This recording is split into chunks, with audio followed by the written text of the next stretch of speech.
This is a description of Medina Azahara, translated from Leopoldo Torres Balbas. The envoys granted an audience would ascend a sloping road to a polished terrace, al-Sath al-Mumarad, apparently paved with marble, with halls to the east and west. In the largest of the gilded eastern pavilions, open to the terrace and overlooking the gardens, in a hall called al-Munis, stood the royal throne, the place for solemn audiences. In the alcove, or resting chamber of that hall, al-Nasir placed one of the marvels of al-Zahra, a magnificent fountain with its pillar, of enormous value, brought from Syria by Ahmad al-Yunani, the Greek, transported from place to place from the interior all the way to the seashore, where it was embarked on its voyage to Al-Andalus. Other chroniclers say it was brought from Constantinople by the famous bishop Rabbi ben Zayed, the Mozarabic Resimund. It was a square basin of green marble, adorned with 12 sculpted figures of reddish gold, inlaid with pearls and other precious stones, crafted in the royal shipyards of the Caliphate of Cordoba. These 12 spouts took the form of various animals arranged in groups of 3, a lion between a gazelle and a crocodile, on the opposite side, an eagle, an elephant, and a dragon. Above them, a dove, a falcon, and a peacock. Forming the 4th group, a hen, a rooster, and a vulture.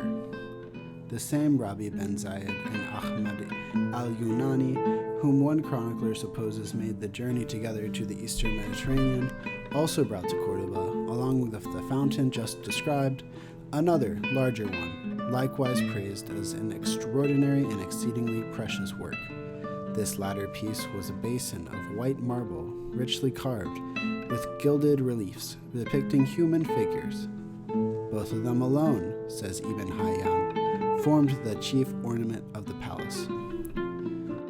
Another of the marvels of al-Zahra was the hall called Qasr al-Khulafa, Hall of the Caliphs, or Majlis al-Khulafa, whose walls were covered with the costliest inlays of precious jaspers and peripheries, with veins and chains of various colors, polished and skillfully adorned with infinite designs of gold. The ceiling was gilded, and in its walls opened 8 doors beneath arches of ivory and ebony, supported by slender little columns of jasper and rock crystal, embroidered with gold and set with gems of the highest value.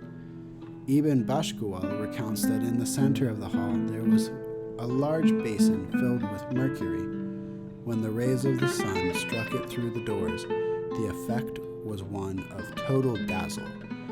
To terrify certain courtiers and ambassadors, al-Nasir would order a slave to stir the mercury, whereupon the hall seemed to be crossed by flashing, dazzling lightning, and a sway and a whirl.